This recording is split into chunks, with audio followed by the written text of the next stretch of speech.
देखो बेटा प्रश्न नंबर 1 है, क्या कह रहा है?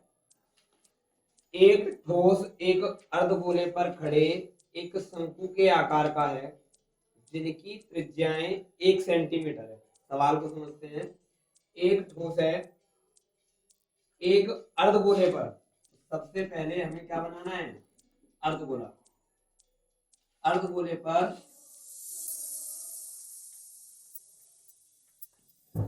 एक शंकु के आकार का है। अर्धगोले पर एक शंकु खड़ा है इस प्रकार से। ये एक ठोस है जिनकी त्रिज्याएं, जिनकी मतलब इन दोनों की, किसकी? शंकु और अर्धगोले की। उससे पहले हम ध्यान देंगे शंकु में हमें क्या क्या मिलता है? टी, आर, एच और एल। अर्धगोले में डी और आर। इसने कहा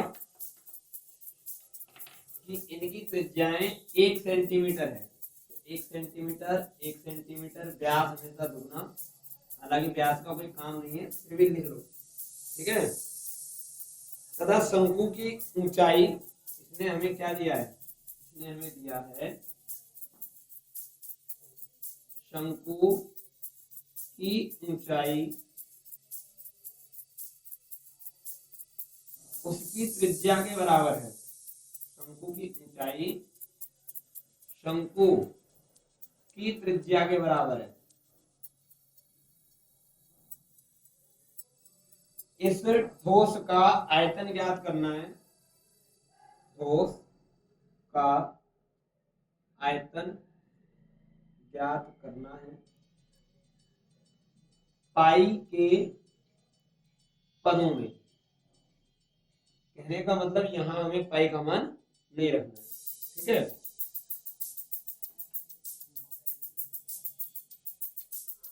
शंकु की ऊंचाई h है और शंकु की त्रिज्या r है और r का मान कितना है? 1 सेंटीमीटर।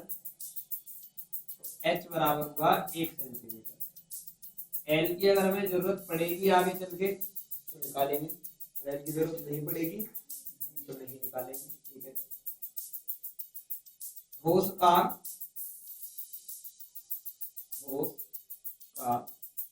आयतन जो निकलेगा वो निकलेगा अर्धगोले का आयतन, अर्धगोले का v प्लस शंकु का v। बताइए जिस बच्चे को पता हो अर्धगोले के v का क्या फॉर्मूला है? 2/3 पाई आर क्यूब प्लस शंकु का भी 1/3 पाई आर स्क्वायर। आयतन का मतलब क्या है? उसने कितना धारण कर रखा है या कितना धारण कर सकता है किसी भी पदार्थ को। यहाँ पर आर हमारे समान है और डी भी समान है, इसलिए हमने R1 D1 R1 और D2 R2 नहीं माना है। अब यहाँ से क्या होगा? यहाँ से आप मान रखें इनका 2/3 पाई का मान जब तक कुछ और ना कहा जाए तब तक 22/7 और अर्धगोले का आर कितना है? 1 का स्क्वायर प्लस 1/3 पाई का मान 22/7। शंकु के लिए आर कितना है?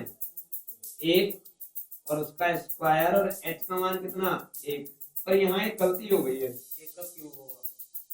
यहाँ एक गलती और हो गई है क्योंकि इसने हमसे आयतन पूछा पाई के पदों में, तो हमें यहाँ पर पाई का मान रखना ही नहीं है, केवल पाई रहेगा। यहां से मैं 1/3 पाई कॉमन ले सकता हूं। 1 के पहाड़े में 2 आता है 2 नंबर पे और 3 कॉमन आ गया, पाई भी बाहर आ गया और 1 का क्यूब 1 ही रहेगा। 1/3 और पाई कॉमन आ गया। 1 का स्क्वायर गुणा 1 ही रहेगा। 1/3 पाई, यहाँ कोई चिन्ह नहीं है, गुणा है।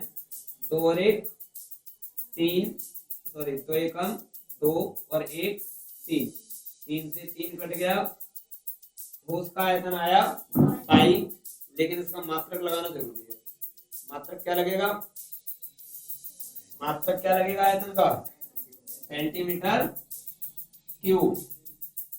आयतन हमेशा घन इकाई में आता है। ठीक है, दूसरा सवाल देखते हैं इसका, बहुत ही अच्छा सवाल है और ध्यान से देखें, समझें। कोई प्रश्न हो, कोई समस्या हो तो पूछें। एक इंजीनियरिंग के विद्यार्थी रचेल से पतले एल्युमिनियम की शीट का प्रयोग करते हुए एक मॉडल बनाने को कहा गया जो एक ऐसे बेलन के आकार का है। सबसे पहले इसमें है बेलन,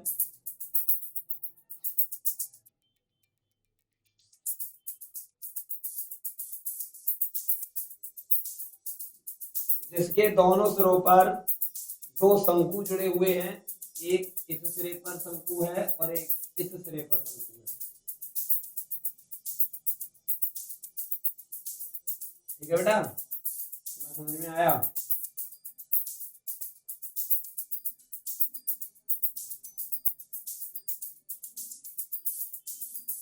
इस मॉडल का व्यास, मॉडल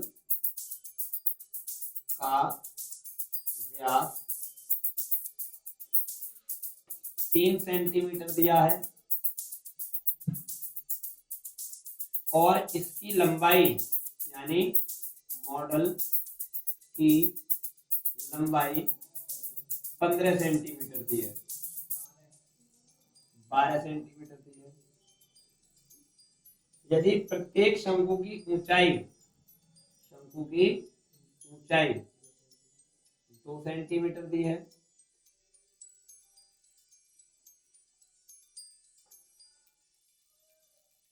रचेल द्वारा बनाए गए मॉडल में अंतर्विष्ट हवा का आयतन ज्ञात कीजिए। मान लीजिए कि मॉडल की आंतरिक और बाहरी विमाएं लगभग बराबर हैं।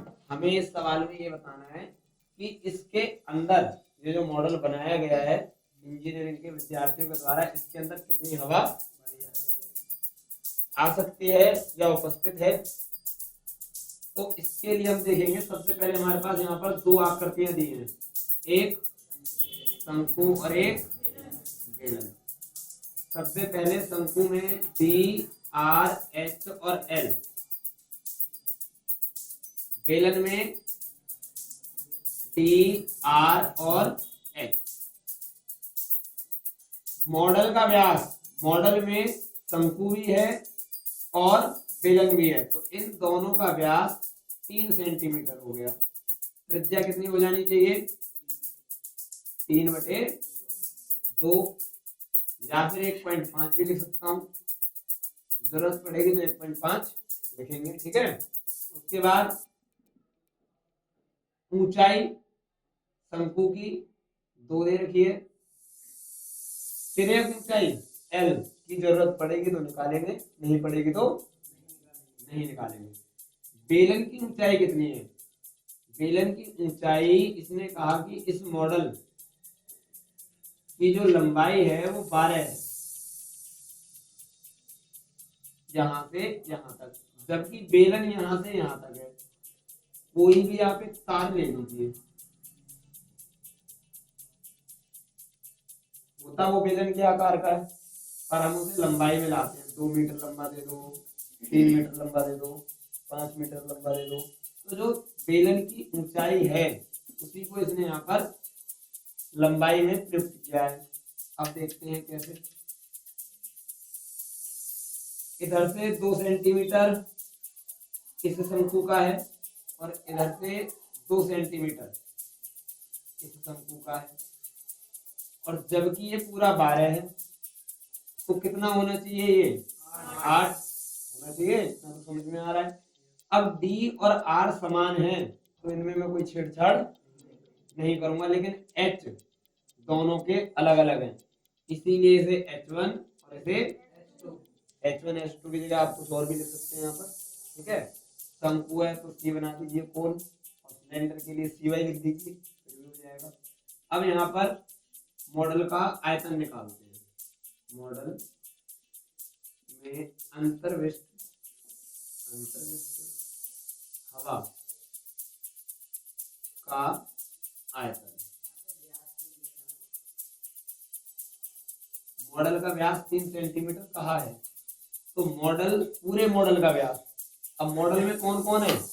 मॉडल में है बेलन और शंकु, तो इनका व्यास ही 3 हो गया। ठीक है, आयतन हमसे पूछा है और इसे हम निकालते हैं b बराबर, पहले तो क्या निकालेंगे? बेलन का v प्लस शंकु का v और गुणा 2 से गुणा करने का क्या कारण है? 2 शंकु हैं और वो भी समान है।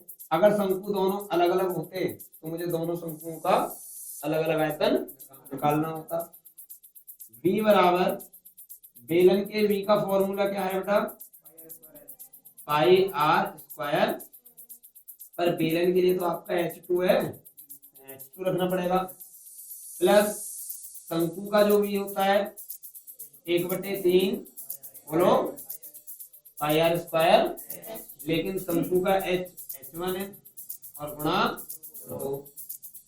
v बराबर यहाँ से कॉमन क्या ले सकते हो आप? अगर आपने यहाँ पर सावधानी बरती है ना, यहाँ कॉमन ले सकते हो, पाई आर स्क्वायर कॉमन ले सकते हैं, h कॉमन नहीं आएगा। ठीक है, यहाँ बचेगा H2, यहाँ बचेगा प्लस 1/3 पाई आर स्क्वायर, बाहर आ गया, बचा क्या? H1 और गुणा 2, तो मैं यहाँ ऐसे लिख सकता हूँ। यहाँ तक बात समझ में आ रही हो तो बताओ। v बराबर H2, पाई का मान 22/7, आर का मान 3/2, और क्योंकि इस पर स्क्वायर है तो मैं इसे 2 बार लिख सकता हूँ। H2 का मान 8 प्लस 2 और H1 का मान 2। v बराबर 11 गुणा 9/7 गुणा 2, 2 से कितनी बार? 11 बार, इतना तो समझ में आ रहा होगा। उसके बाद 8 प्लस 2 दूनी 4/3। अब इससे आगे क्या होना चाहिए?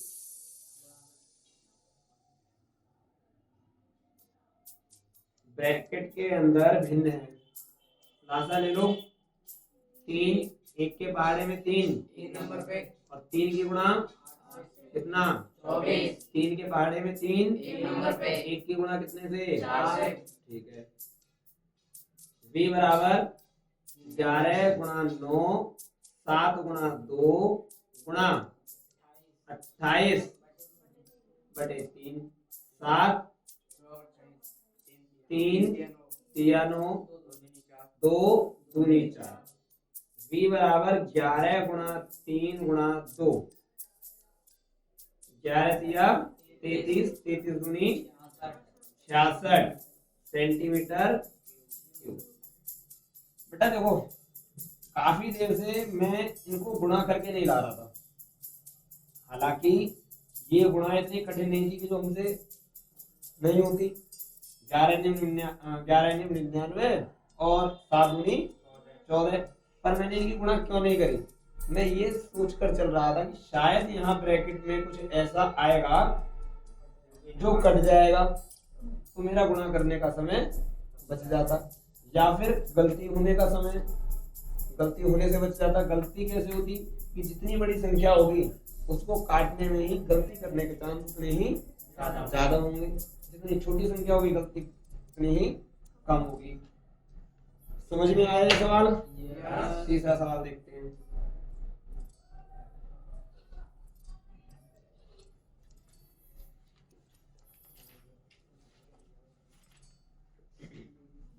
ध्यान दें, एक गुलाब जामुन में उसके आयतन की लगभग 30% चीनी की चाशनी है। बता रहे, चीनी की चाशनी, चीनी की जो चाशनी है वो कितनी है? 30%, लेकिन इसकी गुलाब जामुन के आयतन की, गुलाब जामुन का v और उसका 30%। छोटा सा एक उदाहरण, अगर गुलाब जामुन 100 ग्राम का है तो उसमें चाशनी कितनी होनी चाहिए? 30 ग्राम। 30 ग्राम 100 ग्राम का है, एक गुलाब जामुन 100 ग्राम का है,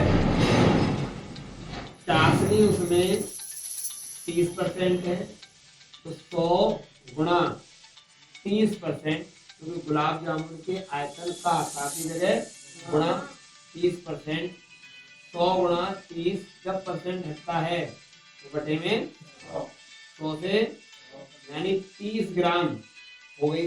ये तो एक उदाहरण था आपको समझाने के लिए, पर ये सवाल में कह क्या रहा है आगे देखते हैं। ये कह रहा है 45 गुलाब जामुनों में लगभग कितनी चाशनी होगी। इसने हमसे पूछा कि 45 गुलाब जामुन में, 45 गुलाब जामुन में चाशनी कितनी है, जबकि एक गुलाब जामुन में उसके 30% चाशनी है, उसके आयतन की 30% चाशनी है। अब उसके बाद ध्यान देते हैं, यदि प्रत्येक गुलाब जामुन, सवाल यहीं से शुरू हो रहा है। अब यदि, ये तो चीज बहुत नॉर्मल है जो उसने हमसे पूछा है, अब सवाल हम हल करेंगे और ये आंसर निकालेंगे कहाँ से, वो चीज अब आएगी। 45, यदि प्रत्येक गुलाब जामुन एक बेलन के आकार का है, प्रत्येक गुलाब जामुन एक बेलन के आकार का, तो हमने ये बेलन बनाया,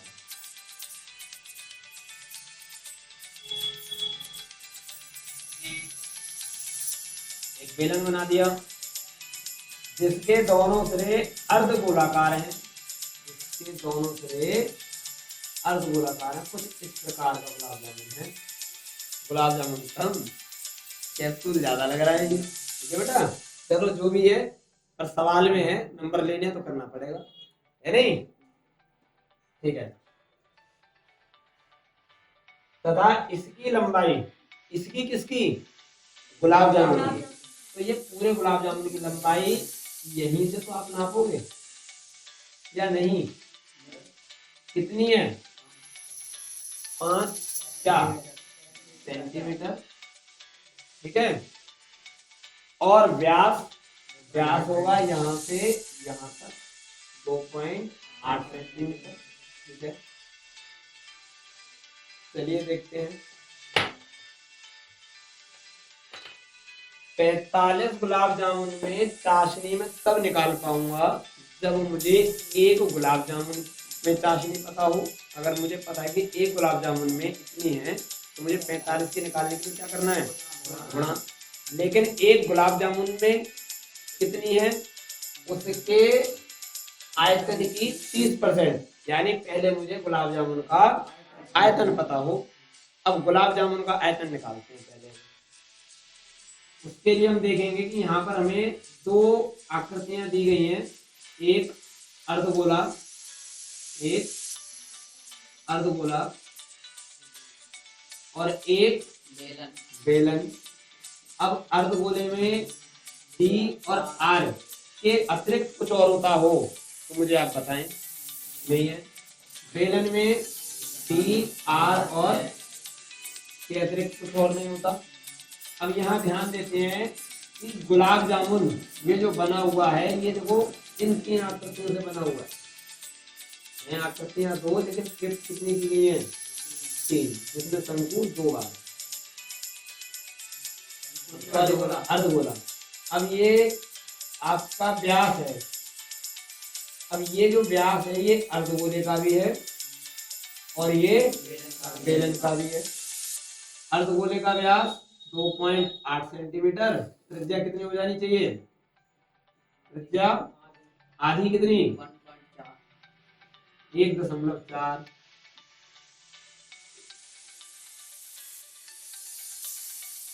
इसके अलावा बेलन का व्यास क्या होना चाहिए? 2.8, त्रिज्या 1.4। अब बेलन की ऊंचाई क्या होगी?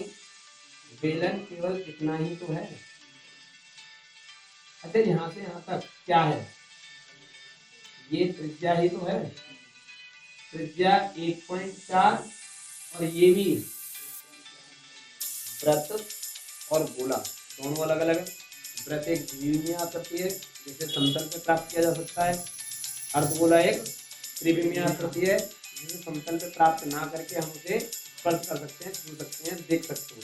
ठीक है, उसके बाद वृत्त हो या अर्धगोला हो, त्रिज्या जितनी भी हो उसमें सभी समान होती है।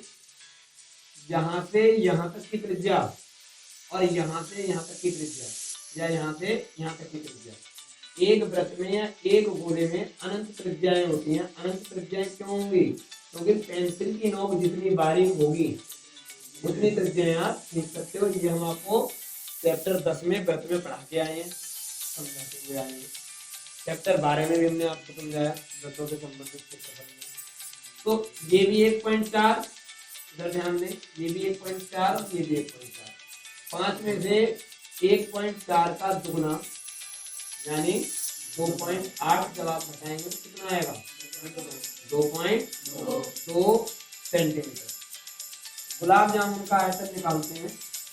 गुलाब जामुन का कुल आयतन, आयतन की जगह मैं V लिख रहा हूँ, V का मतलब क्या है? वॉल्यूम। तो गुलाब जामुन का आयतन जो निकलेगा या V निकलेगा वो निकलेगा बेलन का V, क्योंकि पहले तो बेलन है, अपने अंदर कुछ ना कुछ चाशनी को लेगा। उसके बाद फिर अर्धगोला वाला भाग लेगा, अर्धगोले का V और गुणा 2 से गुणा क्यों? क्योंकि 2 अर्धगोले हैं और दोनों अर्धगोले समान हैं। बेलन के V का फॉर्मूला बताओ जल्दी से। पाई आर स्क्वायर है। अर्धगोले का भी बताओ, 2/3 और गुणा 2। कॉमन क्या ले सकते हैं हम? कॉमन ले सकते हैं पाई आर स्क्वायर। यहाँ बचेगा h जो कि केवल बेलन में है। 2 दूनी 4/पाई कॉमन, r 3 बार है और बाहर लिया है 2 बार, बचा कितनी बार? 1 बार। पाई का मान 22/7, जब तक कुछ और ना कहा जाए तब तक पाई का मान 22/7। आर का मान 1.4, 2 बार मैंने ये क्यों लिख दिया? एक्स का मान 2, 4 गुणा आर का मान 1.4। दशमलव हटाते हैं, 1 0, दशमलव हटाया फिर 1 0। ठीक है, 7 दूनी 2 पंजे 22 गुणा 14/5 गुणा ब्रैकेट में 2.2, 14 चौका 56, लेकिन दशमलव 1 के बाद। ऐसा क्यों? क्योंकि दशमलव के सीधे हाथ पर 1 अंक है, अंक 1 है पर उस अंक का मान कितना है? 4 बटे, इसके बटे में कुछ नहीं, क्योंकि अब ये इसमें जोड़ हो गए। तो जोड़ने के लिए क्या चाहिए? 1 के पहाड़े में 3, 3 की गुणा 2.2 से कितना? 6.6, 22 की 66 और 3 के पहाड़े में 3 1 नंबर पर और 5.6, 22 गुणा 14 बटे 5 गुणा 10, ये भी चल रहा है साथ में। 22 गुणा 14 और 5 गुणा 10 गुणा करते हैं 6.6 और 5.6 कितना होना चाहिए? 12.2 बटे मैं इसको यहीं पे रोक देता हूँ अभी, क्योंकि मेरा आंसर तो यहाँ नहीं रहा है, ठीक है। और क्योंकि ये आयतन है, किसमें हो गया ये, सेंटीमीटर क्यूब में। ये एक गुलाब जामुन का भी है, यानी एक गुलाब जामुन का आयतन है। अब मैं एक गुलाब जामुन की चाशनी निकालता हूँ, और फिर मुझे 45 गुलाब जामुन की चाशनी निकालनी है, तो 45 से करूंगा। वहां पर मैं अपना आंसर चाहे मेरा पॉइंटों में आ रहा हो या पूरा पूरा आ रहा हो, जैसा भी आएगा वहां में फाइनल निकालूंगा। एक गुलाब जामुन, एक गुलाब जामुन में चीनी की चाशनी,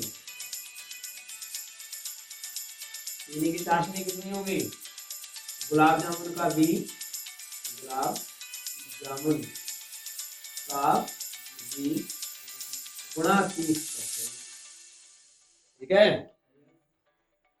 गुलाब जामुन का भी कितना आया, 22 गुणा 14 गुणा 12.2 बटे 5 गुणा 10 गुणा 3 गुणा 30 बटे 100। एक जीरो से एक जीरो काटा, 3 से 3 काटा, अभी इसे यहीं पे रहने देते हैं। 22 गुणा 14 गुणा 12.2 बटे 5 गुणा 10 गुणा 10, एक जीरो कट चुका। अब उसके बाद 45 गुलाब जामुन में कितनी चाशनी है, 45 गुलाब जामुन में कुल चाशनी वो हो जाएगी बेटा, एक गुलाब जामुन में चाशनी गुणा 45। यहाँ तक सही हूं मैं। एक गुलाब जामुन में जो चाशनी है वो है 22 गुणा 14 गुणा 12.2 बटे 10 गुणा 10 गुणा 45, 5 ठीक है। 22 गुणा 14 गुणा 12.2 और गुणा 9 बटे 10 गुणा 10। अब इनकी हम गुणा करते हैं, 14 दूनी 28, 14 दूनी 28 और 2 30 गुणा 12 निम्मा 9 दूनी 18 और फिर 1 9 दूनी 18 और 1 19 हासिल 1 9 एकम 9 और 1 10 बटे 100। अब इसकी गुणा करते हैं,